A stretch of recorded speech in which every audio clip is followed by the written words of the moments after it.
Welcome back to Grow Joyfully and Garden Tour Saturday. I was able to get out here at 4 o'clock. That was kind of late, but I was helping my elderly friend move from one apartment to another at her senior center. And I'm exhausted, but being able to come out here and sit in the sun, even though the day's getting a little later, is really rejuvenating. I'm really glad that I have this space just to come and be alone with my thoughts and see my plants and just enjoy sitting in the sunlight. The sunlight means a lot to me because, as you can see, that there is a lot of snow on the ground. I will do my garden tour Saturday in my greenhouse, and we'll check and see if any of my seedlings have come up. We had 4 inches on Monday. It rained Tuesday and Wednesday.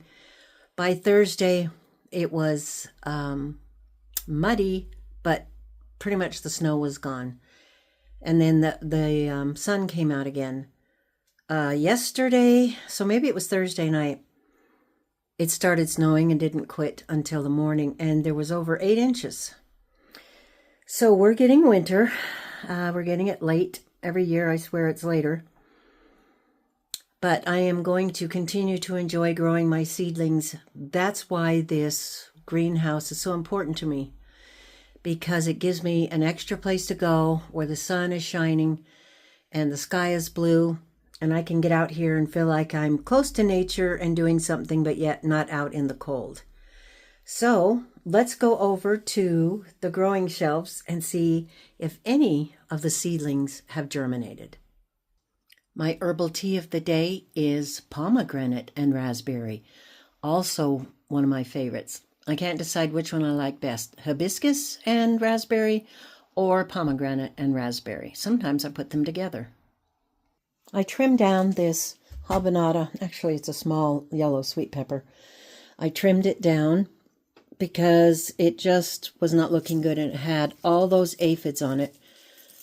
Even though I've been spraying it with the garlic spray, it wasn't rallying, and it didn't look like it was going to be growing more. So I just trimmed it down. And I also did that to this one. I have some tomatoes over here on the terracotta, little cherry tomatoes. Actually, they're grape tomatoes. But the plant does not look well or even alive, so I'm not sure what's going on. This 42-day tomato is still alive. I try not to water them too much, but yet you got to keep water in there. This poor tomato has been attacked terribly by aphids. So things don't look overly happy. That plant isn't too bad. Oh, look, there's some new growth up there.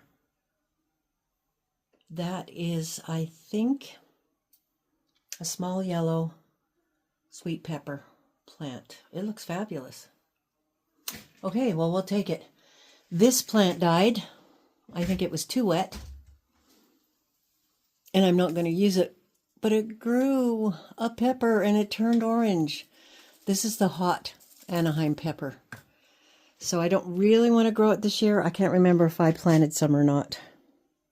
I trimmed my celery plant so it looks better. That's actually a little habanada pepper beyond there. I think I'm going to change the soil and see if I can cheer it up a bit. Up here on the 28th of January, we planted alyssum. And it's already sticking its little head up. So it takes a lot less time for it to germinate and grow as opposed to the peppers and tomatoes. And here are more tomatoes.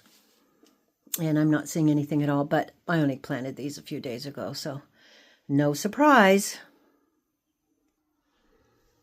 I grew up in the snow, up in the mountains, and when I was a kid, I loved it. I don't think my mom was crazy about it, and my dad put up with it. He'd go out and use the snow plow and plow the driveway and plow up to the barn and plow up to the chicken coop. And he'd have to go out and break the ice off of the trough and milk the cows and feed all the animals, but he never complained. He had his nice warm overalls on and he just did it. But I don't know if I'm getting cityfied or what, but I do not like winter. I know it's necessary, but I don't enjoy it. If you look right here, there are some Cherokee purple tomato plants, and they've germinated, and one here of the Amana orange, one of the San Marzano. That's all I see so far. And I don't think that was a, I don't think that's a pepper plant, but I can't tell. I'm not pulling it out of the habanadas. So we're still waiting for more response. It's going to happen. The Cherokee purples were planted on 119, 116 for the Amana orange, 116 for the San Marzanos. So I am impatiently waiting. I think that these cabbages have grown. They spent the whole fall and part of the winter in just a little tiny pot, and they were quite small. But now that they have their own room, they're getting much bigger, and I'm going to have to move them to bigger pots. And the kohlrabi, if you see it down here, that's what that seed looks like up in the pepper plant. Maybe that's what it is. And the early golden acre cabbage. So this must be how brassicas look when they finally germinate. Here's some more golden acre cabbage. Let's see if anything else is coming up. My daughter's carnations have started to germinate. And back there, more golden acre cabbage.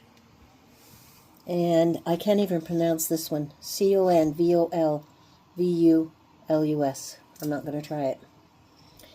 It germinated. My chocolate sprinkles tomato plant is still alive, still green. I'm really hoping that it'll go through until summer when it's safe to put it out. But I will definitely harden it off and put it outside just for a little bit each day so it can get used to it. That's what you have to do when your seedlings get to a certain size and you get to where you're sure that there's not going to be any more frost. Before that, you can take your seedlings outside to spend some time in the warmest part of the day in a sheltered area and then bring them back in, definitely for nighttime. And that will harden them off and help them to adjust to being planted outdoors. Because if you just take them straight from a greenhouse that's 45 degrees or more and you put them outside, oftentimes they'll just get too cold and they'll die. So don't forget to harden them off. And here's this little sun gold cherry. Look at little tiny flower. 3 of them still.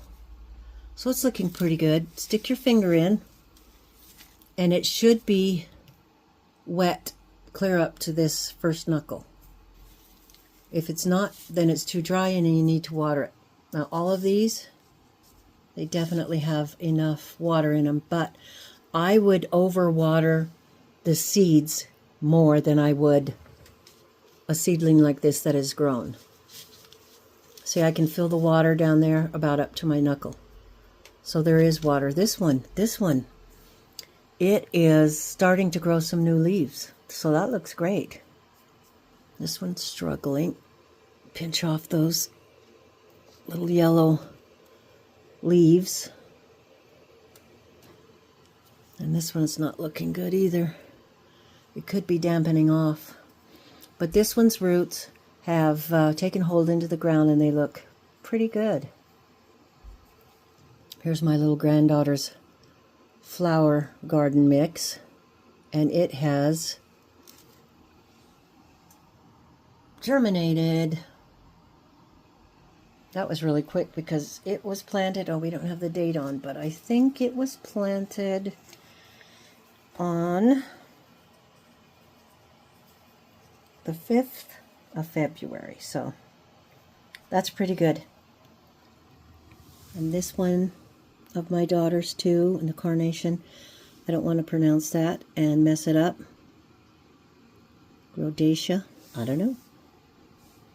Anyway, it's kind of exciting here in the greenhouse. It's moving slowly for me.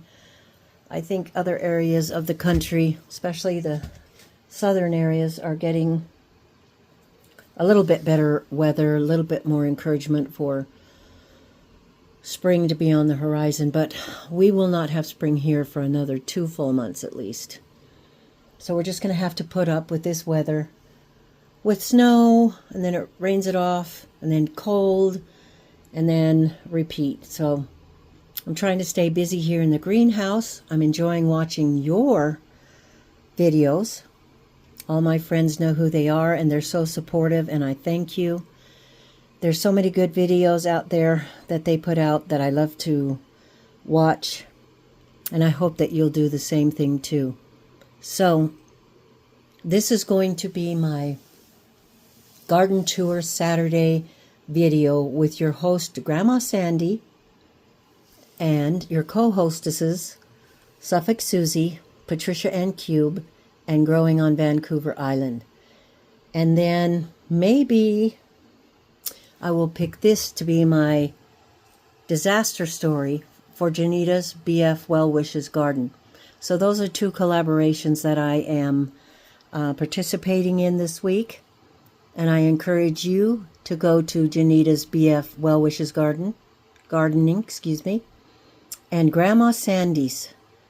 Her channel is just Grandma Sandy, and they're both very supportive, and they have great channels, lots of things to watch, as well as Suffolk Susie, Patricia N. Cube, and Growing on Vancouver Island. So go over there to those channels and help support them. And if you want, you can participate in Grandma Sandy's Garden Tour Saturday collaboration, or Janita's BF Well Wishes Gardening. Share your disaster or success stories. So this is going to be my little disaster stories. And then I think I'll take this one as a success. I hope you guys are having success in your greenhouses or in your houses, in your windowsill, wherever you're growing. It doesn't matter where you grow, as long as you grow. It's very cathartic, good for your heart, good for your mind and soul. And I hope you really, really enjoy it. I hope you have a really great day, and don't forget to do it joyfully.